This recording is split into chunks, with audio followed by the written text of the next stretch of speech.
I'm not going to go in great detail about our current priorities because the morning presentation covered them. I'll just reiterate that the current focus is integrations, automation. Yes, we are looking into AI and more sophisticated data structures behind our plans, but for now, we're focusing on integrations and automatic completion of plans, automatic retrieval of data to cut down on the labor that the researcher has to put in when it comes to plan completion. And this is for the sole purpose of encouraging them to come back and complete DMPs and make them feel less of a chore. But it's also, integrations can help in a variety of ways, them. And when it comes to building statistics, etc., I'm not going to repeat this. So the current I'm just listing on the slide what has been the kinds of integration that have been asked for. So I'm listing them on this page. So we have data side metadata standards, fair sharing API. This is an API, as I understand it, that looks at the plan and measures it against the FAIR principles. It doesn't actually ensure it is fair. Raw Crate Galaxy, there are a lot of requests here. So what I'm going to encourage you to do is to place your tune requests, right? We're not promising that we're going to go into every one of these integrations. They all sound like good ideas. They all have their merits. So please send to us any suggestions. What we're trying to do is to turn these into issues on our development board and try and prioritize them. When we're going to do what, which one is next. And as ever, we will consult you as our community of users and ask you what we should focus on next. As you can see on the right-hand side, we have a list of our timid, I would say, start in integrations. It's a start. I'm really pleased with it, and I think we're moving ahead faster than I thought we would.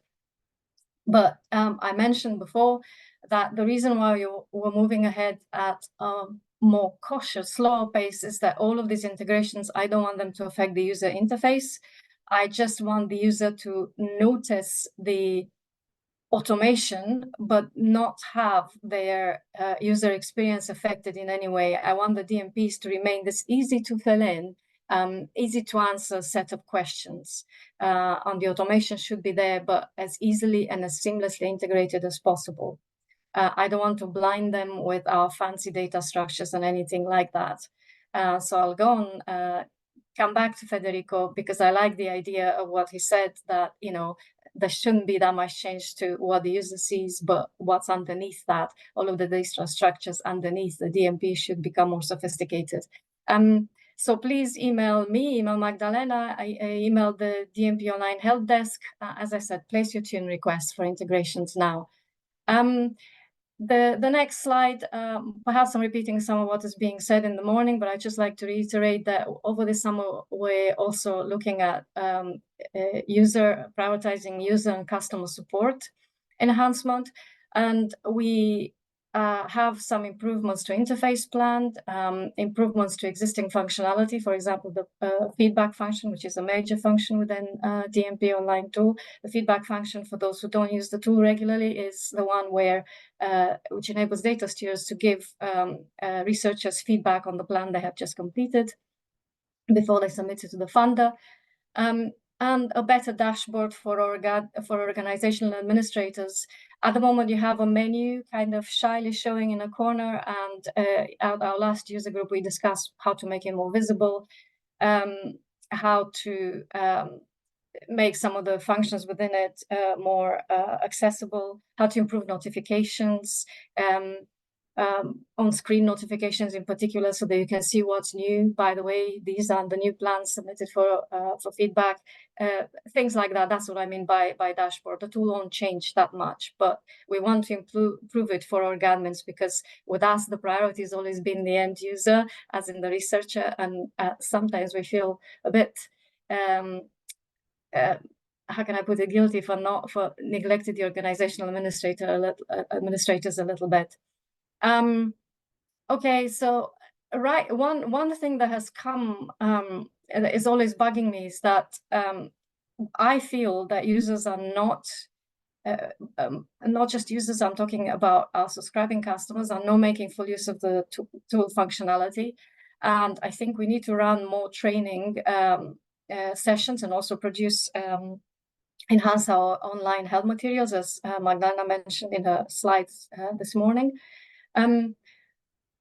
But also, I find that some of our customers are not, making a full use of their enhanced customization function. So we're constantly asking, do you want this customized? Do you want this customized? Come on, make DMPonline look more like your tool. Although I heard the other day, I don't know whether she would like me to go to that. Orange is actually quite nice as well. Making full use of APIs. I think a lot of subscribing universities would like to use the APIs, but as you heard earlier mentioned, I don't think there is enough in-house technical support to get it started. Once it's implemented, it works. But we feel that perhaps we need to help somehow to get you started.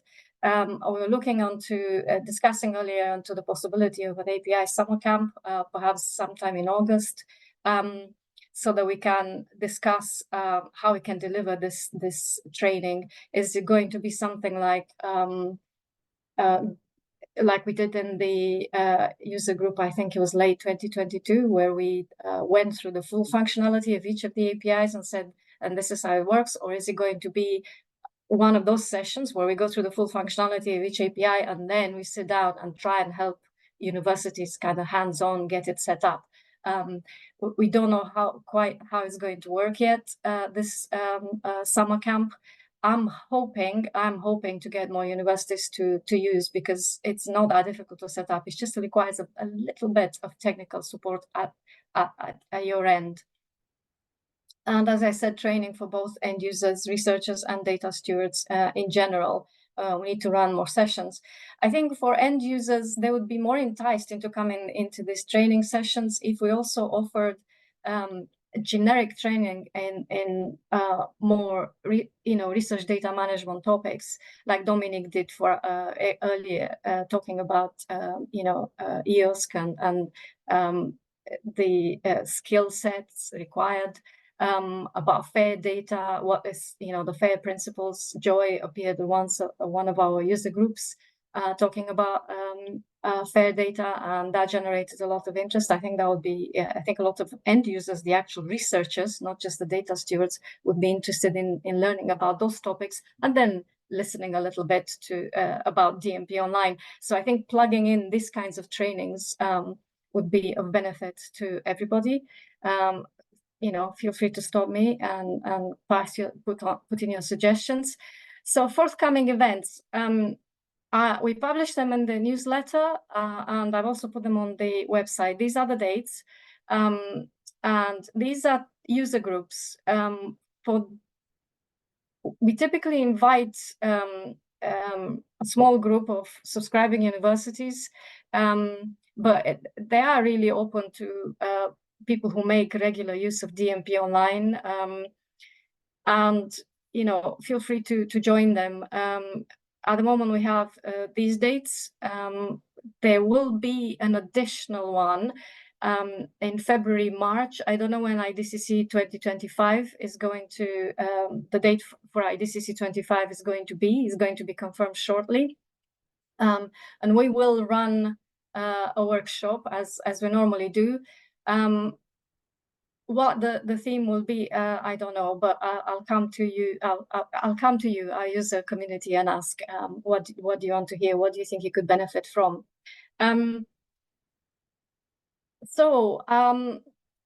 Very quick thank you to everybody who's spoken today, all of our speakers, Soilem, Maria-Lisa, shame you couldn't be with us, Tomasz, Divshika, Richard and Jan, Nina, Tariq Surti, Dominic, Federico, Angela, Dali and Maeve, and Also, a big thank you to our team. I've listed their names here. I don't want to go through all of them, but thanks to Magdalena for coordinating. Thanks to our developers for presenting their work. Al Wood with the communications and Agnes with note-taking. What's going to happen next? We're going to make the slides available as well as the recordings. There are notes available on Google. You had the link earlier. Please feel free to add more comments and any questions there. And we will approach you for feedback. This is the first community event we've organized, and we will ask you whether you like this format, whether you think they need to be longer, shorter, whether, what format do you think would work best? Initially, I thought, believe it or not, they would stretch for an even longer period, that we would have a timeline that would be suitable even for the United States and Canada. But I think people possibly feel that this is long enough. Have a think about that and let us know.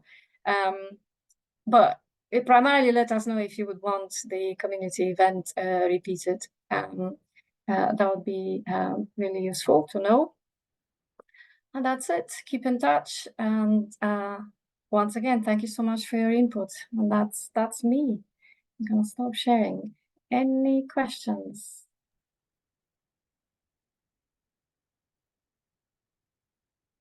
Oh, well, brilliant. Okay. Thank you all, and thank you for joining.